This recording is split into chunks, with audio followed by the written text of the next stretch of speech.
일론 머스크 테슬라 최고 경영자가 법정에 섭니다. 그가 440억 달러, 우리나라 돈 약 57조 원에 계약한 트위터 인수를 철회하겠다고 발표했기 때문입니다. 미국 현지 시간으로 7월 8일 머스크는 트위터에 보낸 서한에서 트위터가 계약 의무를 준수하지 않았다며 인수 계약을 종료하겠다고 발표했습니다. 이건 꽤 중요한 의미가 있는 사건이라고 보는데요. 머스크가 그동안 혁신가라는 이미지 속에 숨기고 있던 본성을 드러낸 거라고 봅니다. 다른 가치보다 돈이 전부라고 생각하는 졸부갈상과 뭐가 다를까요? 전 세계를 무대로 사업하는 사람이 57조 원 규모의 기업 인수 계약을 이런 식으로 생각한다는 것 자체가 상대를 우습게 알고 자신이 법 위에 있다고 생각한다는 증거입니다. 머스크의 황당한 꼬장에 휘말린 트위터가 가만히 있으면 호구겠죠. 트위터는 7월 12일 머스크를 상대로 미국 델라웨어 법원에 소송을 제기했습니다. 원래 계약한 대로 머스크가 한 주당 가격을 54.20 달러로 쳐서 트위터를 인수하게 해달라고 한 겁니다. 트위터 입장에서는 너무나 당연한 소송인 거죠. 머스크는 트위터가 허위 계정 현황 파악을 요구한 계약 의무를 준수하지 않았고 직원 해고를 포함한 경영에 동의를 구하지 않았다며 계약 파기 이유를 밝혔습니다. 가짜 계정이 전체 5%라고 밝힌 트위터 주장과 달리 자신이 조사해 보니까 최소 20% 이상이었다는 점과 트위터가 고위 경영진 2명을 해임하면서 자신의 동의를 구하지 않았다는 점으로 시비를 건 겁니다. 트위터는 온라인 광고가 주 수입원입니다. 계정이 많을수록 당연히 광고 사업에 유리하겠죠. 단가를 올릴 수 있으니까요. 가짜 계정이 20% 이상이면 단가를 올리기도 어렵고 향후 기대 수익도 현격하게 줄어들 겁니다. 이게 사실이라면 머스크의 주장도 납득할 수 있죠. 하지만 머스크의 주장은 설득력을 얻지 못하고 있습니다.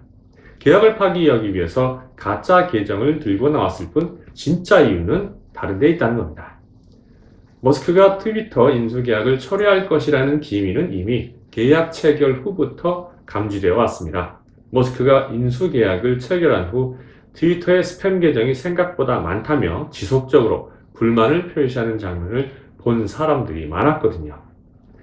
머스크의 양아치 짓으로 트위터 입장은 곤란해졌습니다. 계약 파기 소식이 전해지자마자 뉴욕 증권시장에서 주가가 11.3%나 급락했거든요.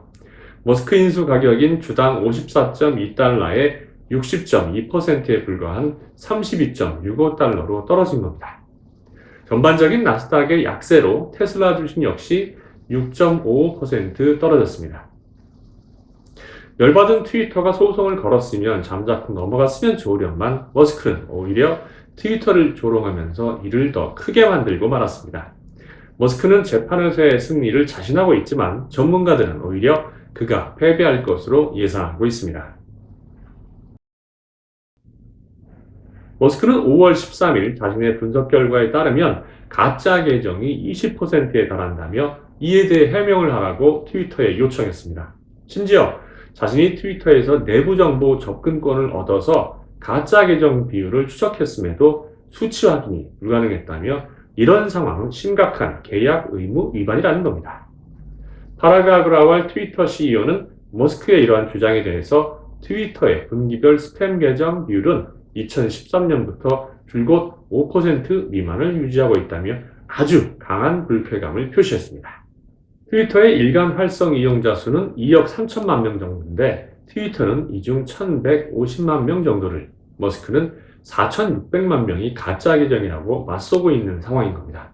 계정 수 15%의 차이로 서로가 이토록 난리를 피우는 이유는 바로 트위터의 수익 구조 때문입니다.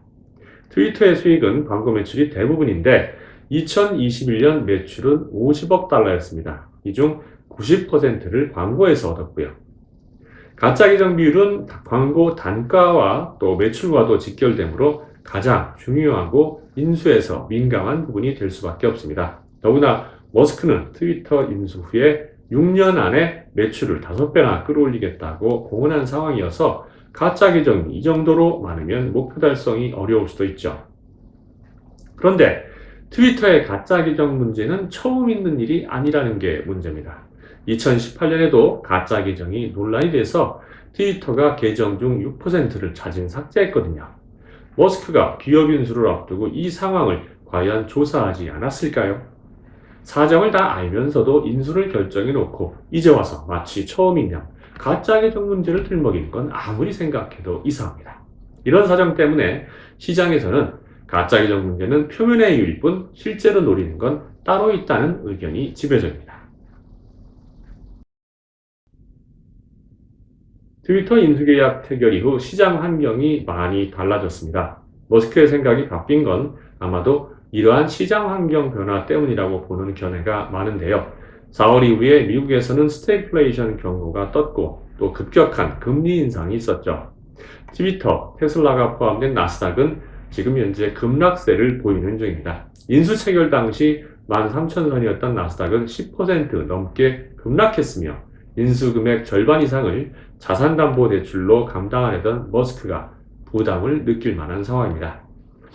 테슬라의 2분기 주가 역시 38%나 폭락했습니다. 테슬라 투자자들은 머스크가 제발 다른 데 신경 쓰지 말고 본업인 테슬라와 스페이스X에 집중하길 바라고 있습니다. 이러한 외부 환경의 압박을 머스크가 고려해서 인수를 철회했다는 의견이 있는 겁니다. 다른 관점에서는 인수 금액을 조정하기 위한 사전 포석이라는 지적도 있습니다. 트위터의 가치가 인수 이전보다 계속 떨어지고 있기 때문인데요. 인플레이션과 경기 침체로 온라인 광고가 줄고 트위터의 매출이 하락할 것으로 예상되면서 인수의 의미도 축소되고 있는 거죠. 계약서의 트위터 인수 금액은 주당 54.2달러지만 현재 트위터 주가는 36달러 선으로 머스크가 인수 가격이 너무 높다고 느꼈을 가능성이 분명히 있습니다. 그래서 내심으로는 인수 철회가 목표가 아니라 인수 철회 발표로 주목을 끈 후에 협상에 유리한 고지를 선점하려는 전략으로도 해석할 수 있는 거죠. 이제 판단은 법원의 몫으로 남았습니다. 브렛 테일러 트위터 이사회 의장은 머스크와 합의한 가격과 조건으로 인수계약을 강제하기 위한 모든 법적 조치를 취할 것이며 우리가 승리하리라고 확신한다고 말했습니다. 머스크와 트위터의 재판은 델라웨어주에서 진행이 되는데요. 이곳은 바이든 대통령의 지역구이자 테슬라의 서류상 본사 위치이기도 합니다. 구글과 애플도 서류로는 이곳에 본사를 두고 있는데요. 델라웨어가 친기업 정책을 펴서 다양한 감세 혜택을 주기 때문입니다. 로이터와 AP통신 등은 트위터의 우세를 점치고 있습니다. 보스턴 컬리지 로스쿨의 브라이언 퀸 교수는 머스크가 트위터 인수 계약을 후회하는 모습을 자주 보였으며 트위터가 이 점을 강하게 주장하고 있다며 이런 계약은 구매자가 파기하기 힘들다고 말해서 트위터의 승리를 예상하고 있습니다. 또한 인수계약서에 위약금 10억 달러가 명시되어 있는 것도 역시 머스크에게 불리하게 작용할 것으로 보입니다. 재판 후 예상 가능한 시나리오는 세 가지입니다. 첫째, 머스크가 승소해서 위약금 없이 계약을 파기하는 경우를 들 수 있습니다. 둘째, 트위터가 승소해서 머스크가 원래 계약대로 440억 달러의 트위터를 인수하는 경우를 들 수 있죠. 셋째, 트위터가 승소해서 머스크가 위약금 10억 달러를 지불하는 경우를 들 수 있습니다. 첫 번째 경우인 머스크가 승소해서 위약금 없이 계약을 파기하는 결과가 나올 가능성은 아주 희박할 겁니다. 만일 첫 번째 결과가 나온다면 머스크와 미국 정부가 사전에 교감이 있었다고 봐야 할 겁니다. 머스크가 법위에 군림한다는 일부 루머를 증명하는 결과가 될 것이므로 재판부도 부담을 가질 수밖에 없습니다. 그리고 또 장기적으로도 머스크에게 좋다고만 볼 수는 없습니다. 트위터가 승소해서 머스크가 계약대로 인수하게 된다면 트위터의 대승이 되겠죠. 트위터가 가장 바라는 결과이고 현재 총력을 기울이는 방향이기도 합니다. 세 번째 경우인 위약금 10억 달러 지불은 인수계약서에 있는 특별 조항에 의한 것인데요. 계약서에 계약이 무산될 경우 최대 10억 달러 이상을 청구하지 않는다는 합의문이 포함되어 있다고 합니다.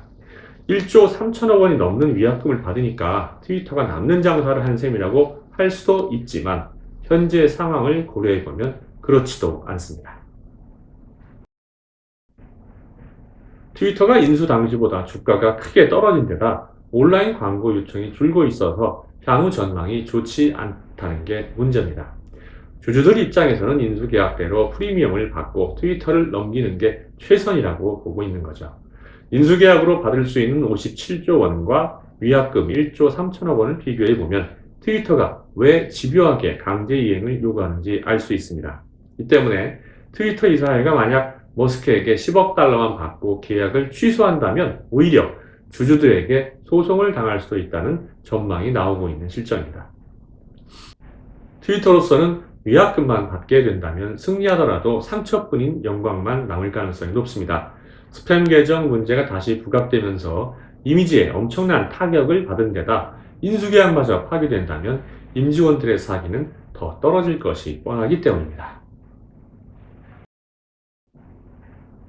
막대한 금액이 걸린 재판이기에 양쪽 모두 재판의 후폭풍이 엄청날 것으로 예상하고 있습니다. 그래서 두 쪽 중 모두나 혹은 어느 한쪽이 먼저 백기를 들 가능성도 있습니다. 이렇게 되면 지금까지 언급한 경우 이외에 합의가 나올 가능성도 있습니다. 만일 머스크가 백기를 먼저 든다면 계약서에 언급한 위약금 10억 달러를 한참 넘어선 금액을 물고 계약을 포기하려 시도할 수도 있습니다. 현재 머스크는 트위터에 중대한 계약 위반 행위를 입증할 만한 증거 자료를 제출하지 못했기 때문에 재판에서 불리하기 때문이거든요.